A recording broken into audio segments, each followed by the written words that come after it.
Hey everybody, Jeff Joyner here. Well, it's that time of year again. Time for Girl Scout cookies.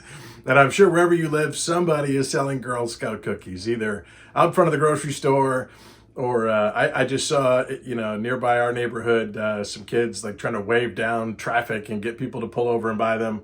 And I did not personally eat these cookies. I'm trying to, go no sugar. But if I want, these just showed up at my house every year. I think my wife gets them somewhere.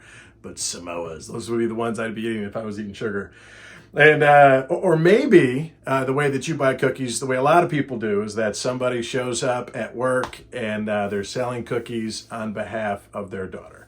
And I'm going to tell you a story about an interesting experience related to that hopefully you'll find useful if you are a parent or if you are a leader.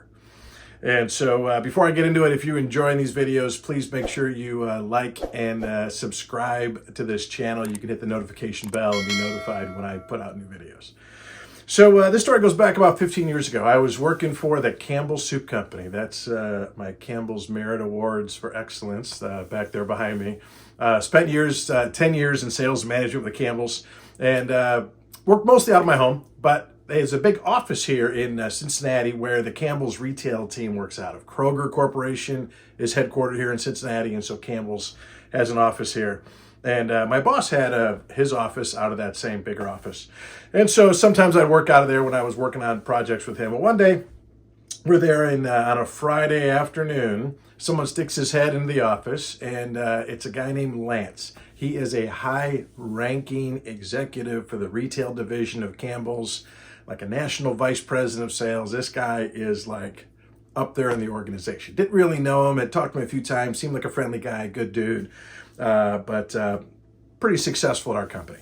And he says, "Hey, would you be interested in buying some Girl Scout cookies?" And we said, "Well, yeah." And he comes in and he's got his cardboard order form, and he goes, "Yeah, my daughter is selling cookies." And he like holds it out, and I said, "Where's your daughter?" And he goes, "Well, she's not here. I'm selling them for her." And I go, "I'm not buying Girl Scout cookies from you. You're not a Girl Scout, are you?" I said, "I'll buy them from you if you put on the uniform with the skirt and the sash and the hat."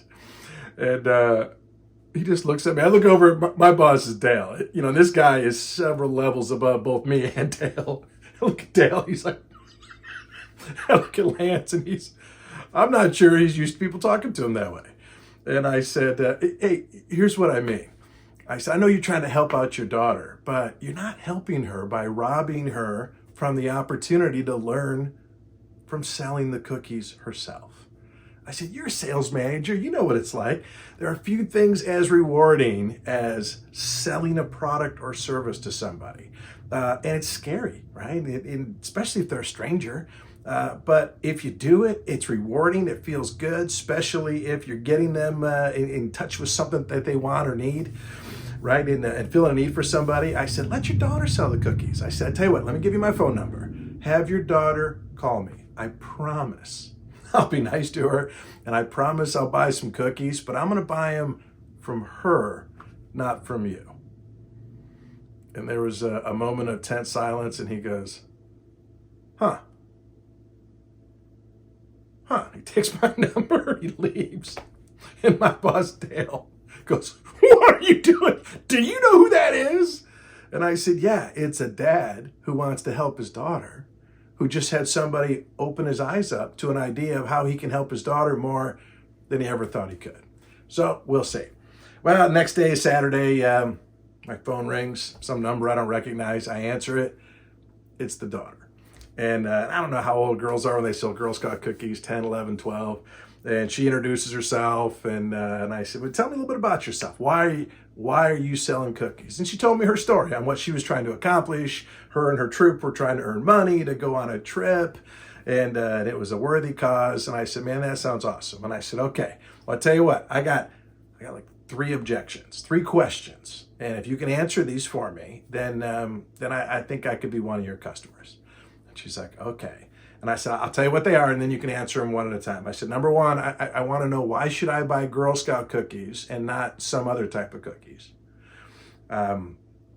Number two, I want to know why I should buy them from you and not from another Girl Scout, because there's lots of Girl Scouts. I see them outside of the grocery store every day this time of year with their table set up and the mom and dad selling cookies.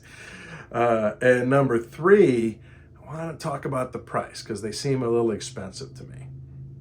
And I said, so go ahead. So number one, why Girl Scout cookies? And she talked about the quality of the cookies and how this is a fundraiser. You're not just buying a cookie, you're supporting a charity. It's a nonprofit, it's a worthy cause, and it's an organization that's worth supporting and what it's done for her and her friends. And I was like, okay, that's awesome.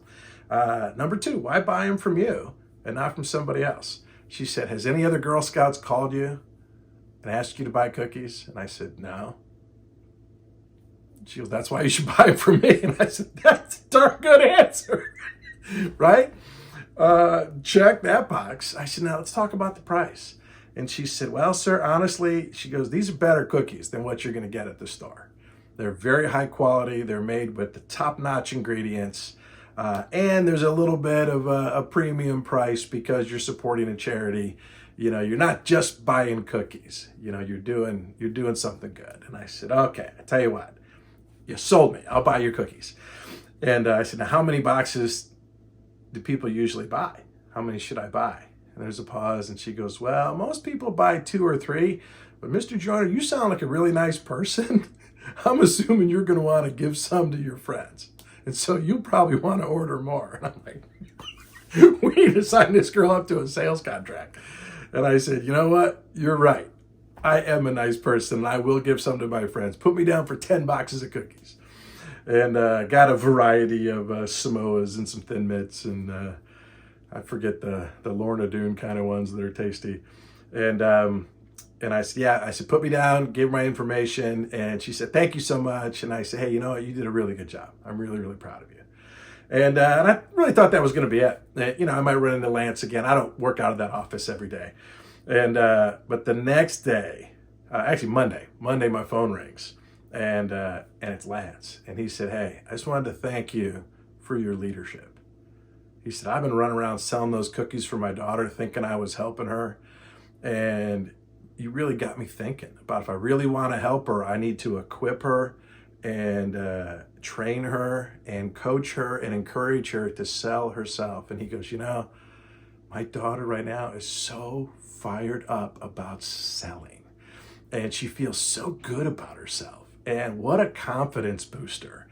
And he says, "I just really wanted to say how much I appreciate you steering me in that direction." I said, "Man, you know, what an honor to be able to work with your family in this way."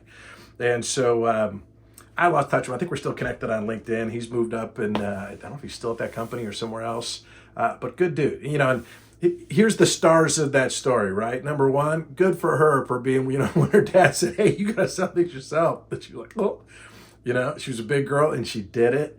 And who knows? She's probably a CEO of some company now today. Yeah, she's probably doing amazing things. You know who the other star of that story is her dad, right? Who could have easily said, hey, don't you be telling me how to, right? When you give people advice about parenting, they get very, right? Because I'm kind of implying that you're not parenting in the perfect way and everybody wants to be the perfect parent.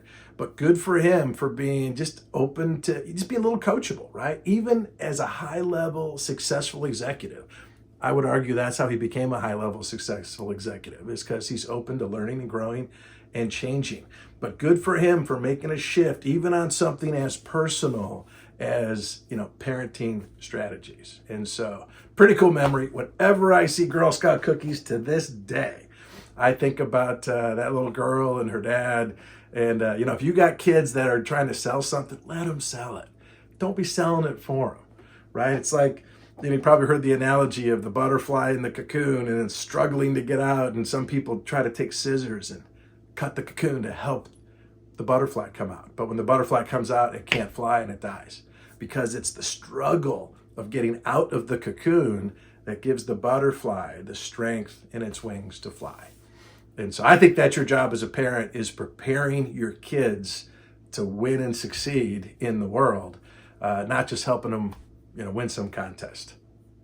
So hopefully that helps. and you got something out of this. When you see some Girl Scout cookies, just keep in mind, always be willing to learn, grow, change, even when it comes to how to lead and how to parent. Have a great day.